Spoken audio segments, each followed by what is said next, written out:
نماز کے بارے میں آج ہم بات کرتے ہیں، کس عمر میں نماز شروع کر دینی چاہیے۔ سارے فرائض میں سے نماز بہت بڑا فرض ہے، اس کی عادت ہر مرد عورت بڑے چھوٹے کو ہونی چاہیے۔ جیسے کہ حدیث میں پتہ چلتا ہے کہ 7 سال کے بچے کو نماز سکھاؤ، 7 سال کی عمر سے نماز کا عادی بناؤ، اور 10 سال کی عمر تک اگر نماز نہ پڑھے تو اس کو پنش کرو، سختی کرو، یعنی کہ اس کو ڈانٹو۔ یہ چیز بہت ضروری ہے، اور جو نماز نہیں پڑھے گا اس کے لیے جہنم ہے۔ نماز غفلت نہیں کرنی، جہاں بھی آپ ہیں جب جماعت کا ٹائم ہو جائے فوراً مسجد میں داخل ہو جائے۔ یاد رکھیے، جس کو نماز کی عادت نہیں پڑی وہ اپنے آپ پہ غور کرے۔ کھانے کی اس کو عادت ہے، سونے کی ہے، موبائل کی ہے، سب چیزوں کی عادت ہے، نہیں ہے تو نماز کی نہیں ہے، تو وہ اس پہ غور کرے۔ یو آر مسلم، اگر آپ تم مسلمان ہو تو نماز کی عادت ڈالنی پڑے گی۔ یہ نہیں کہ روزے میں نماز پڑھنی ہے بعد میں بھی پڑھیں، نماز ہمیشہ اس کو فالو کریں، نماز کی عادت ڈالیں۔ اللہ کے نبی صلی اللہ علیہ وسلم نے جو ہمیں تعلیم دی ہے کہ جو نماز پڑھ سیکھ لے تو ان کو 6 باتیں دیکھنی ہوں گی جو نماز سے پہلے اس کو پوری کرنی ہے، جس کو ہم کہتے ہیں شرائط نماز۔ نمبر 1 طہارت، طہارت بہت ضروری ہے۔ نمبر 2 ستر عورت یعنی جسم ڈھانپنا۔ نمبر 3 نماز کا وقت ہونا۔ نمبر 4 کعبے کی طرف چہرہ سینہ ہونا۔ نمبر 5 نیت کرنا۔ نمبر 6 تکبیر تحریمہ کرنا۔ یہ 6 چیزیں پہلے پوری کرنی ہیں تو پھر نماز میں آپ نے انٹر ہونا ہے۔ تو طہارت میں آپ دیکھیں گے کہ غسل فرض تو نہیں تو غسل کر لیں، اگر وضو نہیں ہے تو وضو کر لیں۔ تو طہارت ضروری ہے، اس کے بغیر نماز نہیں ہوتی۔ جو جان بوجھ کے بغیر طہارت کے، بغیر وضو کی نماز پڑھے گا تو یہ بہت بڑا جرم ہے، کفر کہا گیا ہے۔ تو وضو مسٹ ہے، طہارت اگر یعنی کہ غسل فرض ہے تو وہ مسٹ ہے۔ دوسرا، کپڑے پورے ہوں، ستر، مرد کا ناف سے لے کے گوڈے کے نیچے تک چھپا ہونا فرض ہے، یہ باقی سنت ہے۔ یہ قمیض پوری ہو تو یہ سنت ہے، یہ پوری ہو، ٹوپی ہو، شلوار گٹے ننگے ہوں، شلوار ہو یا پینٹ، اور یہ آگے پیچھے والا جو استر ہے یہ قمیض کا یہ بھی ہو، یہ شرمگاہ کو چھپاتا ہے۔ آگے پیچھے اگر کوئی چیز بھی نہیں ہے، ابھار نظر آتا ہے تو یہ کراہت ہے نماز میں۔ ایسی لمبی شرٹ ہو یا کھلی پینٹ ہو بھیگی جس میں بے حیائی نہ ہو، یہ 70 ہے۔ وقت ہو، بے وقتہ نہیں۔ یہ آپ کو پتہ ہے کچھ وقت ایسے جس میں نماز نہیں ہوتی، سورج نکل رہا، غروب ہو رہا ہو، دوپہر ہو، ان ٹائموں میں نماز نہیں ہوتی۔ نماز کے وقت پہ نماز پڑھیں، لیٹ نہ کریں۔ اسی طرح کعبے کی طرف ہو، آپ کو کہیں ایسی جگہ ہے پتہ نہیں چل رہا تو معلوم کریں، نہیں معلوم ہو رہا تو جہاں ذہن گمان کرتا ہے کہ شاید اس طرف ہی ہو اس طرف ہی پڑھ لیں، آپ کی نماز ہو جائے گی۔ لیکن آپ نے معلوم ہی نہیں کیا اور جس طرح مرضی کر کے پڑھیں گے تو نماز نہیں ہوگی۔ نیت کا مطلب کیا ہے کہ آپ کے ذہن میں یہ بات آ جائے کہ آپ کون سی والی نماز پڑھ رہے ہیں، فجر کی ہے، ظہر کی یا عصر کی، یہ آپ کے خیال میں آ جائے۔ آپ ابھی عصر کی پڑھنے لگیں، یہ ذہن حاضر کر کے فرض پڑھ رہے ہیں کہ سنت، اس کو نیت کہتے ہیں۔ آپ کے یعنی 2 نقطے ذہن میں ہوں، ایک کون سی والی نماز ہے، نمبر 2 کیا نماز ہے، فرض یا سنت یا نفل۔ اور اگلی جو تکبیر تحریم ہے اس میں 2 چیزیں پوری ہوں گی تو پوری ہوں گی، اللہ اکبر بھی کہنا ہے اور ہاتھ بھی اٹھانا ہے۔ یہ کندھوں سے اوپر ہاتھ بھی اٹھانا ہے، سر سے اوپر نہ جائے، یہ لو کے برابر آ جائے کندھوں کے اوپر، یہاں تک اللہ اکبر۔ یہ تکبیر تحریمہ دونوں الفاظوں سے مکمل ہوگی۔ اب یہ 6 شرطیں آپ نے پوری کر دی ہیں، اب آپ نماز میں شروع ہو گئے، مشغول ہو گئے۔ وضو کا آپ کو پتہ ہے، قاری صاحب ظہر ٹائم سکھاتے ہیں، آپ کو سیکھا ہوگا، جنہوں نے نہیں آتا وہ بھی سیکھے۔ غسل کا بھی آپ نے سیکھا ہے، تو اس لیے میں اس ڈیٹیل میں نہیں جاتا، آگے بڑھتا ہوں۔ وضو کے مکروہات بھی آپ نے سیکھے ہوں گے، یہ بھی وضو کو جو چیزیں توڑ دیتی ہیں وضو وہ بھی آپ نے سیکھی ہوں گی۔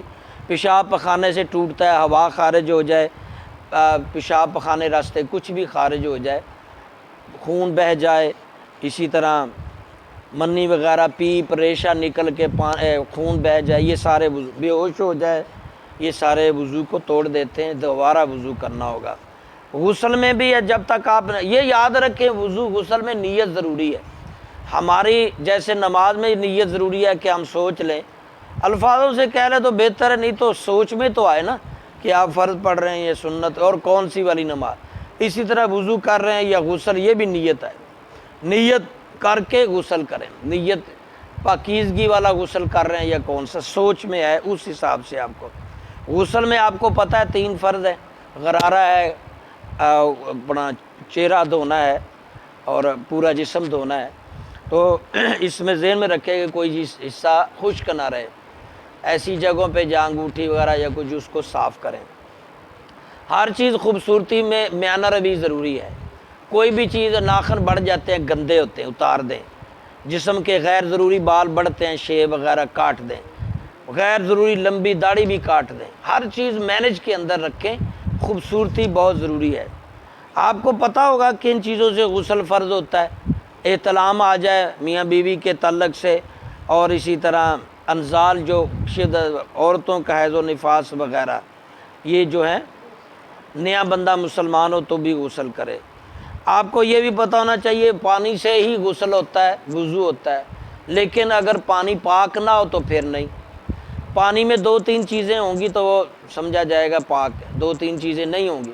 پانی کا رنگ چینج نہ ہو، یعنی لسی نہ ہو، کلر والا پانی نہ ہو، رنگ ہو، پانی میں بدبو نہ آتی ہو، ایسا پانی جس کا رنگ چینج نہ ہو، ایسا پانی جس میں بدبو نہ آتی ہو، اور تیسرا وہ کوئی اس میں پیشاب یا کوئی گندی چیز نہ گری ہو. یہ 3 چیزیں دیکھیں تو پانی پاک سمجھا جائے.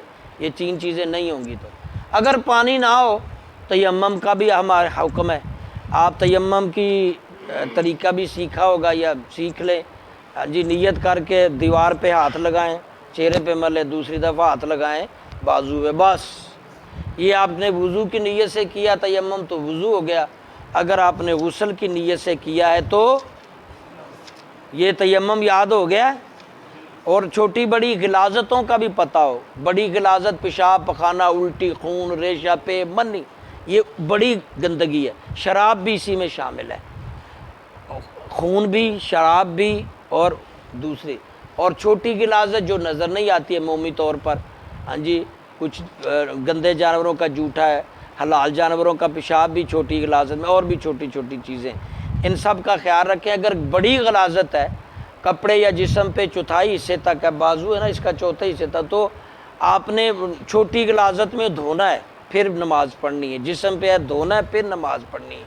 بڑا ہو، بڑی غلاظت، پیشاب پخانہ، شراب، خون، ریشہ، وہ اتنا انگلیوں کے درمیان جتنی اتنی جگہ پہ بھی ہوگی تو نماز نہیں ہوگی. یعنی آپ اس کو دھوئیں. متفرق چھینٹے جو پڑے ہوتے ہیں اس کو بھی دھوئیں. تو پاک صاف رہیں، جسم، کپڑے، جگہ پاک رکھیں. اسی طرح تیمم میں جو چیزیں وضو توڑتی ہیں تیمم سے بھی وہی ٹوٹتا ہے. لیکن یہ بات رکھے تیمم ہوتا تب ہے جب پانی نہ ہو. آپ کو قریب ترین پانی نہیں مل رہا تو تیمم کر لیں، نماز نہیں چھوڑ سکتے. ہاں ایک اور بھی طریقہ ہو سکتا ہے کہ پانی کو بخار ہے، آپ کو پانی منع کیا ہے ڈاکٹر نے، غسل نہیں کر سکتے، وضو پانی ٹھنڈا ہے، آپ کو بیماری ہے، تو آپ تیمم کر سکتے ہیں. ان 2 وجوہات سے آپ تیمم کر سکتے ہیں. تیمم ہوگا مٹی یا مٹی کی قسموں سے. یہ مٹی کی قسمیں ہیں، یہاں دیوار، زمین تو ہماری یہاں لاہور کی گندی، یہاں کیا ہوگا. اسی طرح موزے پر بھی مسا ہو سکتا ہے. ایک دفعہ وضو کر کے موزہ ڈال لیں، 5 نمازیں پڑھ سکتے ہیں. لیکن وضو جب بھی ٹوٹے گا موزے نہ اتارے، اس پہ گیلا ہاتھ پھیر لیں تو 5 نمازوں تک اس سے آپ پڑھ سکتے ہیں. اسی طرح خواتین کے بھی مسائل ہیں کیونکہ یہاں اتنی ضرورت نہیں ہے. معذور کا بھی مسئلہ آپ کو پتہ ہونا چاہیے. معذور وہ شخص ہے کسی بیماری کی وجہ سے کھڑا نہیں ہو سکتا یا مسجد تک نہیں پہنچ سکتا. یہ چیزوں کا بھی آپ کو پتہ ہو. معذور جس حد تک معذوری ہے اس حد تک قابل قبول ہے، اس سے زیادہ نہیں. مثلا معذوری کیا ہے کہ ہاتھوں میں مسئلہ ہے، ہاتھ نہیں اٹھا سکتا تو اس کو کم استعمال کرے، باقی اعضاء استعمال کرے نماز میں. ہاتھ اگر نہیں اٹھا سکتا، بندھا ہوا ہے، جکڑا ہوا ہے، تو مجبوری ہے دوسرا ہاتھ کر لے. دونوں ہیں تو پھر اللہ اکبر ویسے ہی کہہ لے اشارے سے سارا لا کے. یہ مجبوری ہے. پاؤں کا مسئلہ ہے تو پاؤں جن سے استعمال ہوتے ہیں وہ یوز کر لیں، باقی چیزیں پوری استعمال کریں. تو جس حد تک معذوری ہے پٹی باندھی ہے، اب وہاں پانی کا وضو کے لیے پانی نہیں لگ سکتا تو گیلا ہاتھ پھیر لے، مسح کر لیں، اس میں بھی کوئی حرج نہیں۔ کھڑے ہو کے نہیں پڑھ سکتے، زیادہ بیمار ہے، بیٹھ کے پڑھ لیں، اشارے سے پڑھ لیں۔ یہ ساری وہ چیزیں ہیں جو آپ کو پتہ ہونی چاہیے۔